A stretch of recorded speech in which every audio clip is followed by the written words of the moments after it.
Welcome back. Today we're joined by Sam King, Vice President, SIU and Program Management, Apex Investigations. Welcome, Sam. Thank you. So today we're going to talk a little bit about workers' comp investigations and fraud. Before we do that, will you tell us a little bit about your background? Yeah, I basically I had several leadership positions, including in the insurance industry, as well as executive positions with national investigation firms. I've had over 10 years of law enforcement background. I've served as the chairman of the California Workers' Compensation Institute's Anti-Fraud Committee, as well as the California Department of Insurance SIU Training Committee. And I hold a bachelor's degree. I'm a private investigator, licensed private investigator. I have my certified fraud examiner certificate and my certified insurance fraud investigator certificate. And my designation, I have a designation as an associate in claims as well. Thank you for that. So, from people in the lay people in the world, this seems like it's got so much sexiness that you're the private investigation side of things, and we think of the movies and things like this. And there's a very real part of workers' comp and running a workers' comp self-insured group that requires this investigation. Because although we'd like to think that we're there to help the injured worker and that no one's committing fraud, there's a large percentage of what we're dealing with that has to do with fraud and how we address that to protect our members and to protect our members' money and to protect the whole system. So there's basically 4 categories of workers' comp fraud. Can you talk to us a little bit about what those are? Yeah, when it comes to claimant fraud, there's 4 primary categories that we look at. One is a pre-existing medical history. And it's typically when they're lying about a prior claim history and injuries and body parts. So that could be one area. Another area is the injury did not arise out of employment or occur in the course of employment. The injury occurred outside of work. So that's an area of fraud. And then working while collecting benefits is another one that we see quite often. And that's where legitimate work comp injury, where the injured worker starts working at some point and is still collecting total temporary disability. And then the fourth one is malingering. And it's really, that typically is a legitimate work comp injury, but the injured worker exaggerates their symptoms and their limitations so they can't go back to work. Got it. And so we talked about there's basically investigation options for minor injuries, significant, subjective complaints, and slow recovery. Let's walk through those one by one. What are the investigation options for a claimant with a minor injury? Typically there's a couple of options. One is to do a social media investigation. That may show evidence of physical activity or working activities inconsistent with the actual claim being presented. Another one would be surveillance, where you actually do undercover filming. It's the same as a social media investigation as far as what you're looking for, but it's more solid, more reliable, and more acceptable when it comes to trying to change a medical opinion with a doctor or developing and presenting an SIU case to law enforcement. And then what additional options when you get to significant subjective complaints? It's really those 2 are the main ones, and then from there you can go into trying to find out what information you actually have from the employer or from witnesses, what they might be doing. Sometimes if you look at you look at someone that presents a claim and then at some point they are presenting something fraudulent. Then what happens in that scenario is that that information is usually there's a tip, there's an anonymous tip, there's somebody in the employment environment or somebody that knows the person. Those are great leads for us to get information so that we can effectively do surveillance. Social media investigations is kind of a preclude. It's a precursor sometimes to telling us that we need to do a surveillance investigation. So I think surveillance is probably one of the key tools to help us. We may have to do a claim investigation where we actually take statements and find out, what they're saying their medical history is in that scenario. But we're going to pull, all the tools out of our arsenal to try to, go after this and really tailor the investigation need. So, of course, I'm going to look at everything from a lawyer's lens because I am a lawyer. What are the key elements that you have to get in an investigation to support a criminal prosecution? And there's four key elements that we have to prove, and this is when we develop what we call a documented fraud referral, where we're documenting and presenting to a prosecutor why we believe there's fraud. And I like to use an acronym, MILK, and it's milk with a big L. It's basically it all starts with a lie, so that's the L. I'll start there, but it starts with a lie, but the lie has to be material. So if I say that I have an 800-year-old grandmother in a deposition, that might be a lie, but if it's not material, it's not going to have any effect whatsoever. So it's got to be material to the claim. And then secondly, it's got to be intentionally made.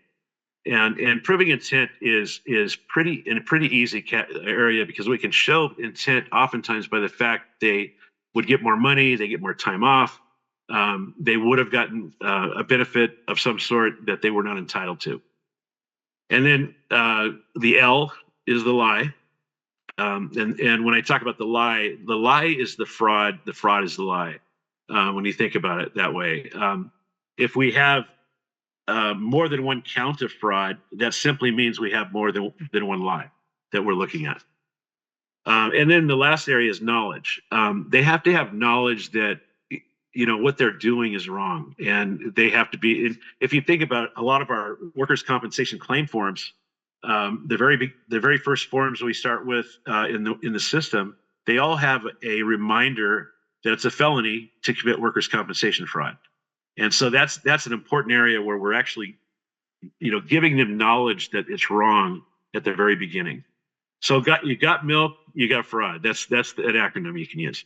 So, how prevalent is this? How busy are you guys? How much fraud are you seeing daily? And we're specifically in California, so let's speak to that. How much? And I don't know how do you quantify it, or I'm sure you have an idea, but tell me how prevalent this is. It happens every day. It's hard to quantify in the sense of there's a lot of numbers out there that basically say the fraud is 10 to 20% of all claims have an element of fraud.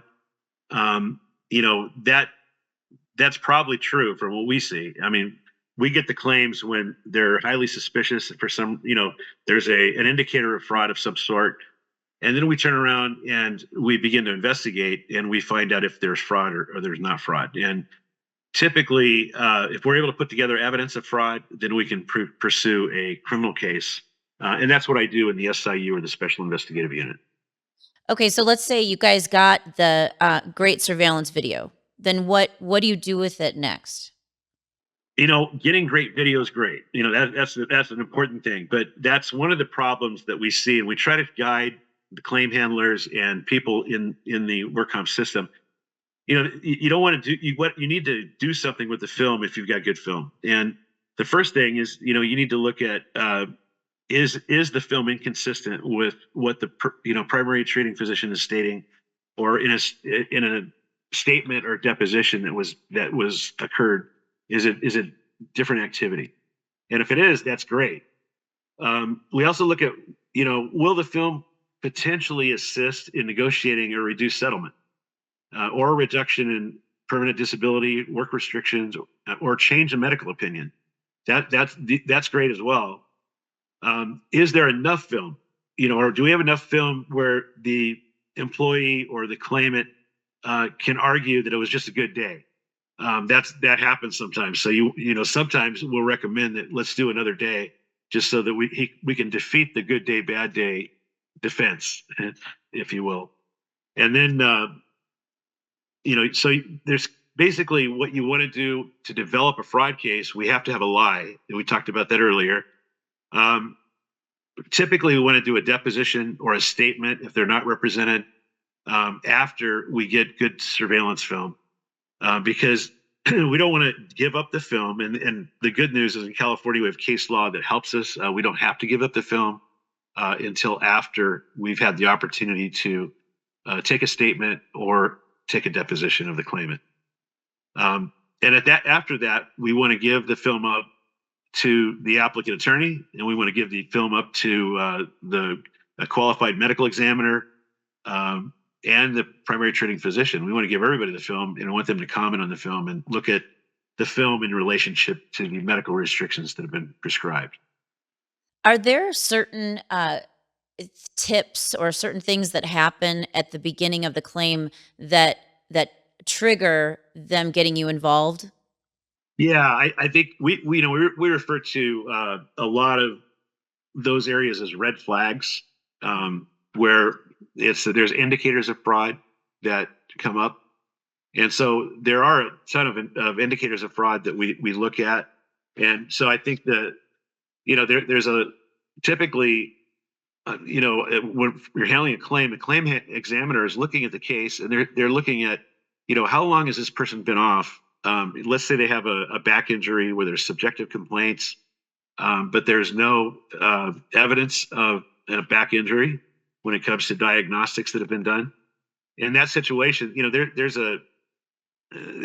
after about 4 or 5 weeks being off work, there's questions that need to be asked. Why are we not seeing any diagnostic issues there?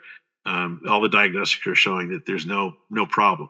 So that's an indicator of malingering, and that at that point we may want to really look at doing a social media investigation and or a surveillance investigation.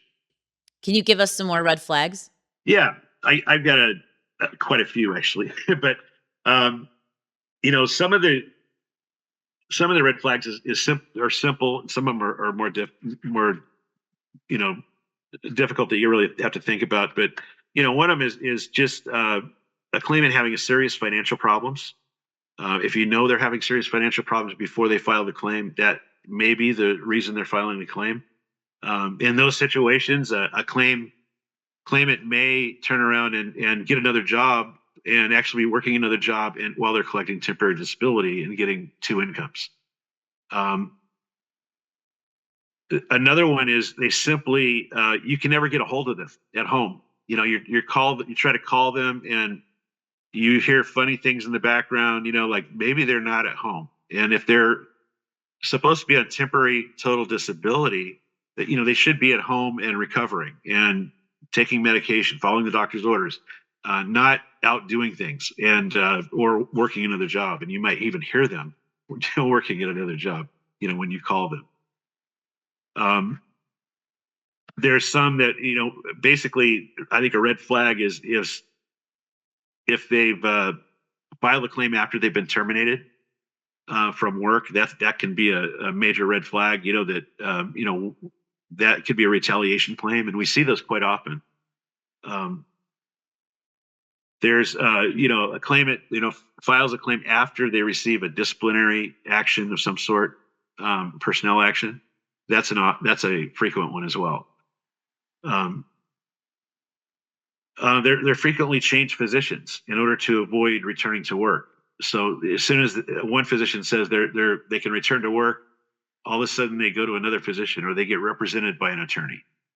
Those are all red flags of potential malingering. That's really helpful. Thank you for breaking those down for me. Can you explain to us how social media can be used to expose fraud? Yeah, it's amazing. We start looking at, people don't realize oftentimes that their social media, they have it on public record, and most people keep their social media open to the public. So we're able to legally get information on social media investigations quite often. And we'll see some interesting things. I mean, we had one case we did not too long ago that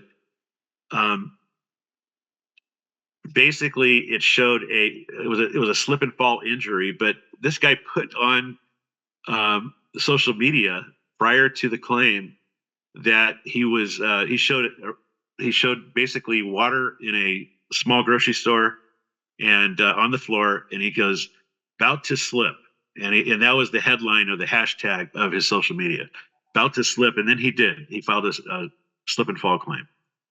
Um, another one, we had a Los Angeles area warehouse worker who claimed a back injury prevented him from working, and he posted that he bowled a perfect game on his Facebook page. He said, good game, but it was a bad idea, because I mean the bottom line is, that is something that's very helpful. Now we may want to do surveillance after that, but and really get more investigation. One of the things we do with social media investigations is we keep what they call the metadata, so that it can be used in court. And the problem we have, though, with social media investigations is that, are they not being truthful?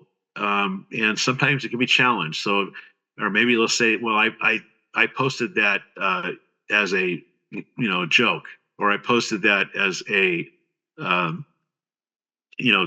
just because I didn't realize what was going to happen, and I just wanted to be funny, so, and it could be an old picture, you might say it's an old picture. So, there's some defenses there. That is why we actually recommend surveillance after we find this information.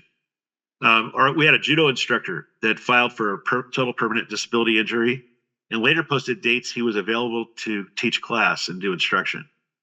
And then one of the ones that was kind of notorious, it actually these went to criminal, was prosecuted criminally, was a Bronco riding champ filed a claim, and then soon after he was online with his buddies attending an upcoming competition, and he was actually riding Broncos again. Wow. So it's pretty amazing some of the things that happen, and when you start drilling down into the criminality of workers' compensation fraud. Wow. Is there anything that employers, because we're obviously a workers' comp self-insured group for restaurant owners, so is there anything that the employers can do that helps you, that you wish that they had done ahead of time, or that they can help during the investigation? I think yes. The first thing is report if you have a potential injury, or even if you're not sure, report it right away. If it's a first aid injury, it won't count against you. So I mean, report it right away. That's important. And then secondly is, because we want to be able to investigate things right away. And if we don't have the claim until you've known about it for 30 days, that's going to be problematic. Another thing is, it's a good thing to have video cameras at work, in work areas, so that we can document things, and you're allowed to do that in your workplace, and it's a very good thing, because it does help us defeat claims. So I recommend video cameras are so much cheaper than they used to be, and it's a great tool to use and have in the work environment.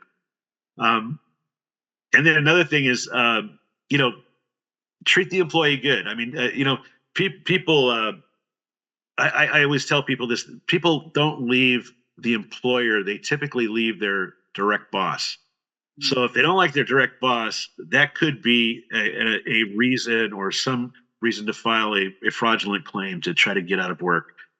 So if you see somebody in a management role that is not treating their employees well, you need to address that, and I think it'll really help you with curbing some of your claims that you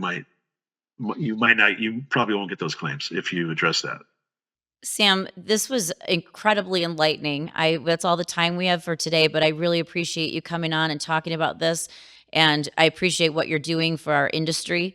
It's so important, and obviously we're always looking for how we can keep our costs down, and you guys are a big piece of that. So thank you so much for your time today.